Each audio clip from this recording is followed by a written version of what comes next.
Boa tarde, presidente. Boa tarde, senhores vereadores, pessoas que aqui nos assistem, cidadãos que nos assistem de casa, na Rio TV Câmara.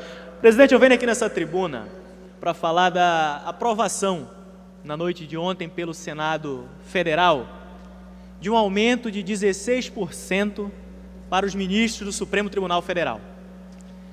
Um aumento de 16% que faz com que o teto do funcionalismo público no país passe de 33 para 39 mil reais. E foi uma votação, presidente, daquele tipo que bota em regime de urgência, vota rápido para não ter reação, para não dar tempo da sociedade entender o que está acontecendo, não dá tempo de se manifestar, expressar o seu pensamento. Porque no momento em que o país passa por dificuldade financeira, o governo federal, para esse ano, está previsto um buraco nas contas públicas de 150 bilhões. 150 bilhões, 5 vezes o orçamento da cidade do Rio de Janeiro, 6 milhões de habitantes. Então a gente está falando aqui de 5 anos, é dinheiro suficiente para atender por um ano 30 milhões de pessoas. Esse é o tamanho do buraco nas contas do governo federal. A gente não está falando aqui de estados e municípios. Isso para não colocar na conta os juros. Colocou os juros da mais 300 aí nessa conta. Então, no momento em que o governo federal começa a tentar se recuperar, perspectivas do país começam a melhorar, vem o Senado Federal e faz o quê? Aumenta salário, aumenta os custos da máquina pública, reajusta. E o problema não é só aumentar o teto. O teto que está lá na Constituição Brasileira, artigo 37, inciso 11. O soldo, o vencimento dos ministros do Supremo Tribunal Federal é o limite das remunerações do serviço público no país. O problema mesmo é que esse teto no Brasil tem preso nele muita gente. Porque quando sobe o teto do salário do ministro do Supremo, não é só o ministro do Supremo que vai para cima, muita gente está pendurada no teto desse lugar. E aí reajusta também toda a justiça, vai nos desembargadores, vai nos procuradores, pega na defensoria, começa uma cascata de reajuste no serviço público, todo mundo pendurado indo para cima. E o dinheiro sai de onde? O dinheiro sai do mesmo orçamento que hoje está com um buraco de 150. Tem estimativa que fala de 4 bilhões, tem estimativa que fala de 6 bilhões. E a grande questão que se coloca é momento para se fazer isso no país? O presidente da República que foi eleito pediu ao Senado que não aprovasse a matéria, que desse mais um fôlego às contas públicas. Mas na lógica do Senado parece que quanto pior, melhor, né? Aquele negócio de que se está ruim, faz piorar e joga a culpa no terceiro. Depois lá na frente vai reclamar, mas não tem dinheiro, mas precisou atrasar a folha, faltou dinheiro para o custeio, não tem investimento no país. Começa agora, vem daqui de trás. Se a gente não prestar muita atenção nos efeitos que isso gera, parece que não vai ter problema. E como eu falei, começa na União, começa no governo federal, começa nos ministros do Supremo. O teto sobe, vem mais uma galera atrás. E dando margem para aumentar o teto, aumentando o teto, abre margem para aumentar os outros salários, mesmo os que não foram de primeira. Porque tem a galera que está atracada. Subiu o teto, ela sobe junto.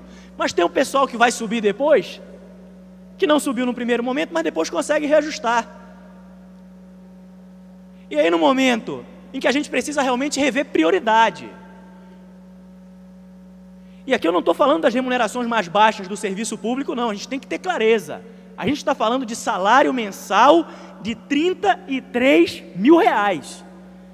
A gente está falando de salário mensal que vai agora para 40 mil reais num país pobre, num país que tem dificuldade hoje para manter os seus serviços públicos essenciais. A gente tem, por exemplo, museu e hospital aqui na cidade pegando fogo, dificuldade para manter um orçamento de pé. O pessoal fala, não, porque tem dinheiro, o orçamento vai dar 30, vai dar 30, vai dar 30, nunca deu 30. Não vai dar 30, todo mundo sabe que não vai bater 27 esse ano suando. E cada vez mais que a gente vai aumentando os gastos, sem olhar para frente, sem fazer conta, sem colocar na ponta do lápis, sem estabelecer prioridade, planejamento, meta, necessidade real da população, a gente depois confunde a causa. Aí ninguém entende. Ah, mas faltou dinheiro para manutenção, por quê? Ora, a despesa de pessoal não para de subir. E sobe, eu repito, não é repondo inflação de quem está na base. Não é a merendeira, não é o enfermeiro, não é mesmo o médico, o professor. A gente está falando aqui, essa subida de teto, num primeiro momento é ministro do Supremo, desembargador judiciário, que puxa todo mundo junto. No segundo momento, a própria Câmara Federal, por exemplo. No momento em que o país não comporta isso. E bate, e o raciocínio que eu estava fazendo, presidente, começa no governo federal, mas chega nos estados e municípios. Vários são os estados e municípios que atrelam as remunerações do seu próprio funcionalismo, das suas casas legislativas, fazendo referência à remuneração da União. A remuneração dos deputados ou dos vereadores corresponde a tantos por cento da remuneração da Câmara Federal. E com esse tipo de gatilho, aumentou lá em cima, aumentou aqui embaixo. Alguém perguntou se a gente tem condição de pagar? Pela velocidade com que votaram, parece que não quiseram escutar nem o que as ruas queriam dizer. Porque tinha gente que começou a se mobilizar, não, vamos tentar parar, vamos mostrar que não é a hora, que não dá, não vai dar certo. Quando viu, já tinha aprovado já. Já abriu o jornal, já notícia de noite, 7 horas, 7h30 da noite, já aprovou. Nem adianta. No momento, eu volto a frisar que o que a gente precisa é rever prioridade.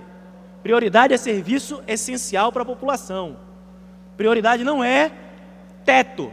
Prioridade não é aumentar salário de 33 mil reais no momento em que a gente tem um buraco de 150 bilhões, 5 anos de orçamento da segunda maior cidade do país na União, os estados falidos e os municípios indo na mesma direção, tendo que segurar nas costas um aumento de folha que vem de rebate lá de cima. Como é que pode isso? Inclusive os estados e municípios deviam estar dentro dessa discussão também de maneira mais presente. Porque quem acaba tendo que sustentar a folha, Rio de Janeiro, por exemplo, está em regime de recuperação fiscal, com dificuldade para manter a sua folha. Até o ano passado, 1 ano e meio atrás, estava atrasando salário, estava atrasando 13º. Estava segurando como pode os reajustes, por quê? Não é que não quer dar o reajuste, que não tem como. Passou a caneta, vai ter que escolher, ou paga ou mantém o serviço operante. Se reajustar, vai faltar dinheiro na outra ponta. Não estamos num período fácil. Estamos num período de vacas magras no país. 33 para 39 mil. Mas é difícil até conceber esse senso de prioridade. País com uma infraestrutura péssima. País com níveis de atendimento de saúde deprimentes, educação brasileira estagnada, mas o que a gente precisa é fazer com que ministro do Supremo e teto do funcionalismo passe de 33 para 39. Isso é um salário que ninguém no país tem. E aqui pode pegar os maiores cargos que tem na iniciativa privada, tentar fazer um comparativo. Não tem nem 1% dos cargos da iniciativa privada do país chegam perto desse salário. De 33, quem quiser, a 39. Eu repito, com um efeito cascata imediato, todo mundo que está pendurado no teto, e com um efeito cascata retardado, porque se aumenta o teto, aumentou a folga, dá para subir de mais gente, depois. Difícil. Então, presidente, infelizmente a aprovação que foi feita ontem no Senado segue na contramão do que a gente precisava hoje, não só no governo federal. Meu ponto aqui é olhando para o município do Rio de Janeiro, olhando para o estado do Rio de Janeiro, olhando para as dificuldades que a gente está enfrentando, dificuldade financeira, dificuldade orçamentária, e claramente não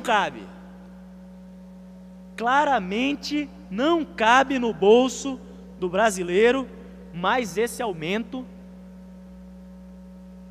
em uma hora que a gente precisava estar olhando em como manter aquilo que é atividade essencial: saúde, educação, segurança pública. Muito obrigado.